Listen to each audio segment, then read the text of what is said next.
avec moi et qui a la foi. Et nous allons rentrer dans une autre dimension où le miracle il y aura la pluie de miracles et de témoignages au nom de Jésus, avant la fin de l'année. Amen.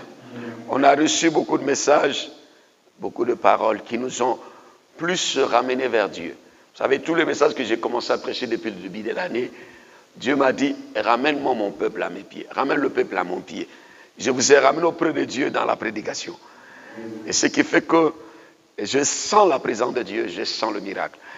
Même quand je dors, je prie. Moi, je suis en train de déronfler, en train de prier. Amen. Je ferme mes yeux, je suis en train de prier. Amen. Et je crois que toi, tu as un témoignage que tu vas rendre au nom de Jésus. Si tu es d'accord, acclame le Saint-Esprit. Merci Jésus. Nous sommes dans la saison de la bonne nouvelle. Quelqu'un me dit amen bien.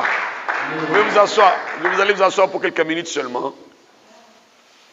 Tout à l'heure, Dieu m'a dit de te donner un verset. Tout à l'heure, il m'a donné. Je venais pour prier seulement.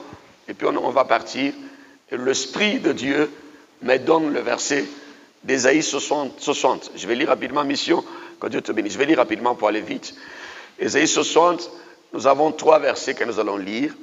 Il dit, lève-toi, sois éclairé, car ta lumière arrive. Et la gloire de l'Éternel s'élève sur toi. Voici, les ténèbres couvrent la terre et l'obscurité le peuple. Mais sur toi, l'Éternel s'élève. Sur toi, sa gloire apparaît. Amen. Amen. Maintenant, le verset 14 nous dit ceci. On s'est arrêté sur le verset 2. On va lire le verset 14 qui dit, le fils de tes oppresseurs viendront s'humilier devant toi. Et vous dites pas amen bien. Je répète le verset. Il dit, le fils de tes oppresseurs viendront s'humilier devant toi. Et tous ceux qui te méprisaient se prosterneront à tes pieds. Ils t'appelleront ville de l'Éternel. Sion du Saint d'Israël. Merci. Ça, acclame d'abord le Seigneur pour la parole. Merci Seigneur. Le Seigneur dit, lève-toi, sois éclairé. Dieu dit à quelqu'un, pour que tu sois éclairé, il faut que tu sois debout. Il dit, lève-toi. Parce que si tu es toujours assis dans le doute, assis dans l'incrédulité, tu es couché dans le raisonnement, tu es assis dans le soi-disant, l'année est finie. Tu es assis en train de dire que vraiment, est-ce que ça va marcher? Maintenant, Dieu dit, lève-toi pour que tu sois éclairé. Mes amis, vous savez, celui qui est debout là, il voit plus loin que celui qui est assis. Parce que celui qui est couché, s'il y a une table ou bien une chaise qui est devant lui, il y a des choses qu'il ne va pas voir de l'autre côté. Mais quand quelqu'un se lève, parce que quand Dieu dit lève-toi, ça veut dire que tu ne te lèves pas seul. Tu te lèves avec Dieu. Tu te lèves avec celui qui est plus géant que ton problème. Tu te lèves avec celui qui est plus haut que les cieux et la terre. Il dit, lève-toi et sois éclairé. Mes amis, il faut que tu sois en esprit pour comprendre que ce que Dieu est capable de faire, même si nous sommes dans avant-dernier mois de l'année 2019, il faut que toi tu crois Au lieu d'être assis dans les soucis, les inquiétudes, dans le raisonnement, dans les calculs de ce monde, il dit, lève-toi. Parce qu'à un certain moment, les enfants d'Israël étaient assis, étaient couchés. Ils ont accepté certaines situations. Au lieu d'être assis dans le Seigneur, couchés dans la parole de Dieu, ils étaient dans un autre raisonnement, dans une autre façon de voir les choses. Maintenant, Dieu vient avec la parole de promesse pour dire à son peuple que toi, tu peux t'élever. Alléluia. Ici, Dieu s'adressait à sa nation. C'est-à-dire, c'est une bénédiction pour Sion. Alléluia. Il annonçait le Rédempteur, le Christ. Celui qui allait venir pour acheter son peuple. Vous allez voir que dans Ésaïe 61, il nous dit, car l'Esprit, l'Éternel m'a oint pour annoncer tant. Il nous parle ici de Jésus dans la suite. C'est pour dire que quand tu te lèves là, tu n'es pas seul, parce qu'il devait s'élever au nom de Jésus-Christ. Il devait être debout dans le nom de ce Dieu d'Abraham, d'Isaac et de Jacob, le Dieu tout-puissant, le Dieu capable de changer notre situation. Frère, il faut que tu te lèves pour dire que ça peut marcher.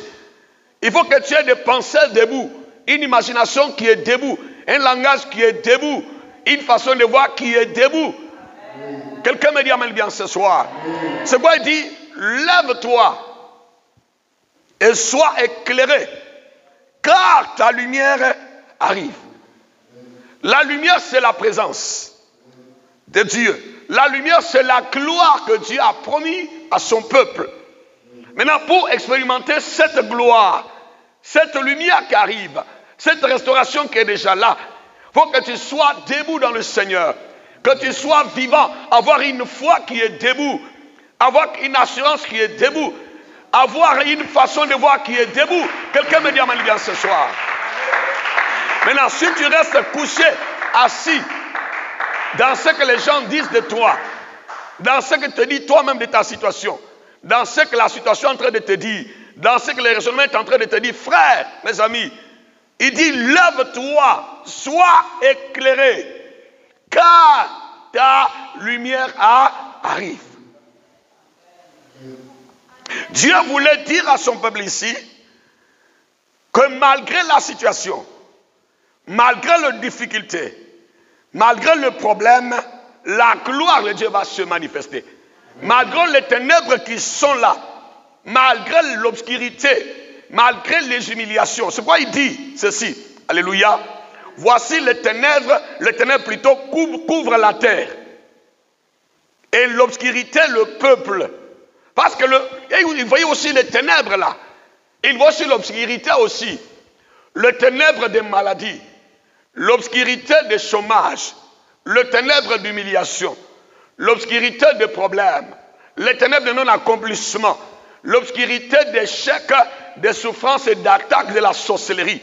Maintenant, étant dans cette situation-là, dans cette obscurité, dans ces ténèbres-là, maintenant Dieu dit à son peuple de se lever, de ne pas regarder aux ténèbres qui sont là, de ne pas regarder à l'obscurité qui était là, mais de regarder plus loin parce qu'il y a un Dieu à qui tu appartiens, un Dieu à qui tu as donné ta vie, un Dieu qui est au-dessus de tout, un Dieu qui est plus grand. Quelqu'un me dit amen bien. Dieu voulait dire à son peuple de ne pas regarder la situation, mais de regarder à leur Dieu. Mes amis, tu sais, toi tu as donné ta vie à Jésus. Tu n'appartiens plus à la situation. Tu n'appartiens plus à ton problème. Tu n'appartiens plus à ta difficulté. Parce que toi, tu as donné ta vie à quelqu'un qui s'appelle Jésus-Christ de Nazareth. Des fois, les chrétiens, on oublie qu'on a donné notre vie à quelqu'un. Ta vie là n'appartient plus au célibat. Ta vie n'appartient plus à la maladie. Ta vie n'appartient plus à la sorcellerie. Ta vie n'appartient plus au chômage. Ta vie n'appartient plus à la sérénité. Mais ta vie appartient à Jésus. Chrétien, tu n'as pas donné ta vie à tes problèmes. Tu n'as pas reçu le problème comme Seigneur et Sauveur. Mais tu as reçu Jésus. Mais des fois quand les problèmes viennent, on oublie qu'on a reçu Jésus comme Seigneur et Sauveur. Tu n'as pas reçu le célibat comme Seigneur et Sauveur de ta vie. C'est pourquoi malgré la présence de ton problème, il faut regarder plus loin. C'est pourquoi Dieu voulait leur dire ici que, bien sûr, les ténèbres couvrent la terre. l'obscurité, la surface de la terre. Mais sur vous là, il y aura la lumière qui va se présenter. Quelqu'un me dit amen bien. Si les ténèbres couvrent la terre. Oui, c'est une réalité. Les difficultés sont là. L'humiliation est là. La sorcellerie est là. Les démons sont là. C'est normal aussi parce que nous sommes sur la terre. Des fois, les chrétiens, ils oublient que nous sommes encore sur la terre. Nous ne sommes pas encore au ciel, mes amis. Bien sûr, nous avons Jésus. Nous sommes des citoyens célestes. Mais Dieu nous a gardés avec le ciel sur cette terre-là. Nous appartenons au ciel. Nous appartenons à Jésus. Mais nous sommes encore sur la terre. C'est le ciel sur la terre. Nous sommes les citoyens du ciel, mais sur la terre. Mais si on fait plus confiance à la terre qu'à notre Dieu, à notre royaume, on ne vivra pas la gloire de notre royaume. Parce qu'on accepte plus la réalité, ce que ce royaume de la terre nous dit, que ce que notre royaume céleste nous dit. Le Seigneur dit ici, voici, les ténèbres couvrent la terre. C'est normal que les ténèbres et l'obscurité couvrent la terre et couvrent aussi le peuple de la terre. C'est normal qu'il y ait le ténèbre, qu'il y ait l'obscurité. Mais toi, tu as donné ta vie aussi à Dieu. Parce que Dieu parle de la terre ici. Hein. Il dit les ténèbres vont couvrir la terre. L'obscurité aussi, le peuple de la terre. Mais toi, tu dois t'élever au milieu de ce peuple-là. Pour proclamer ta foi. Pour proclamer ton royaume. Pour proclamer ton Jésus. Pour proclamer la vie de Dieu et les promesses de Dieu dans ta vie. Quelqu'un me dit amen bien.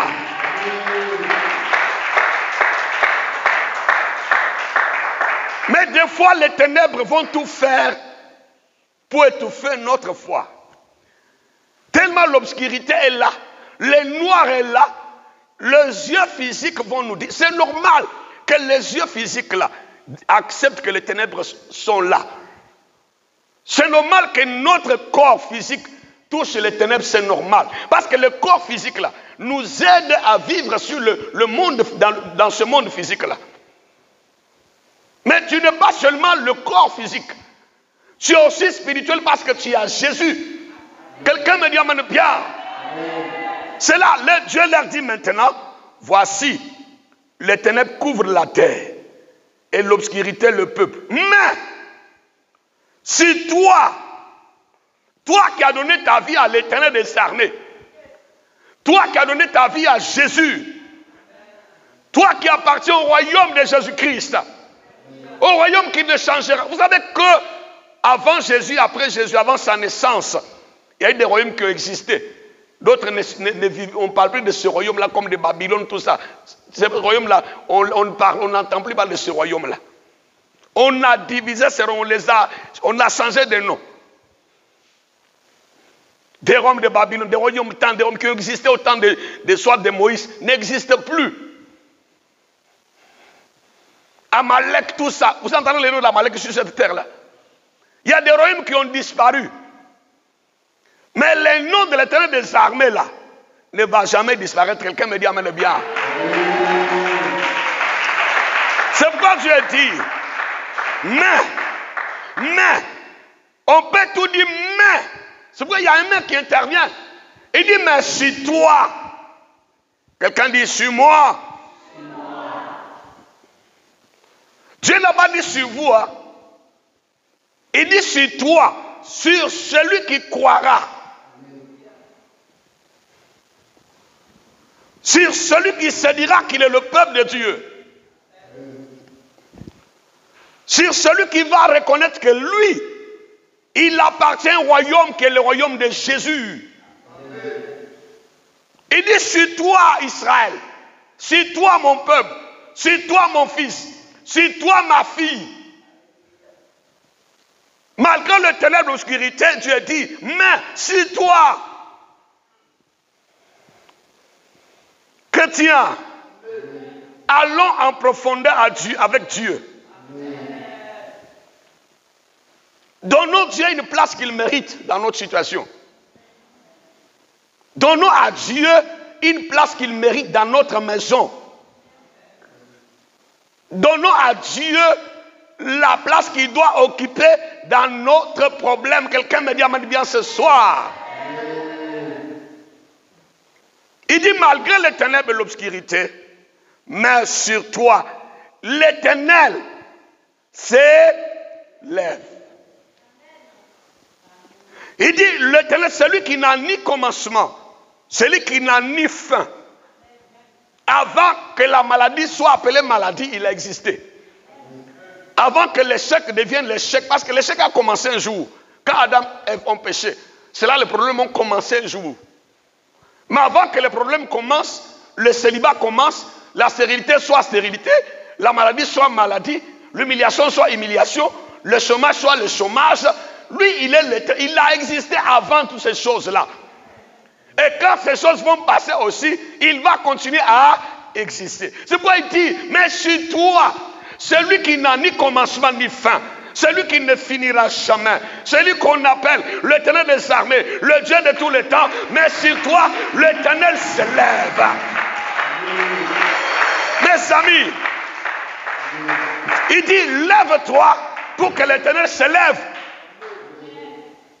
Il commence à dire, lève-toi. Maintenant après il dit, sur toi, l'Éternel s'élève. Si toi, tu ne te lèves pas, Dieu ne se lèvera pas aussi.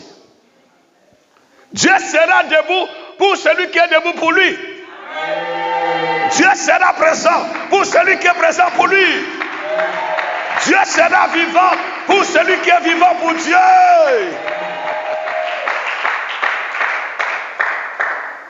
Lève-toi. Après il dit, sur toi, l'Éternel s'élève.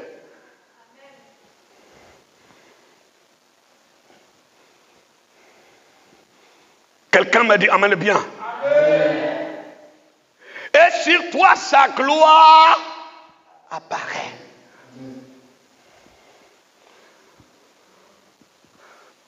Dieu veut nous dire ici,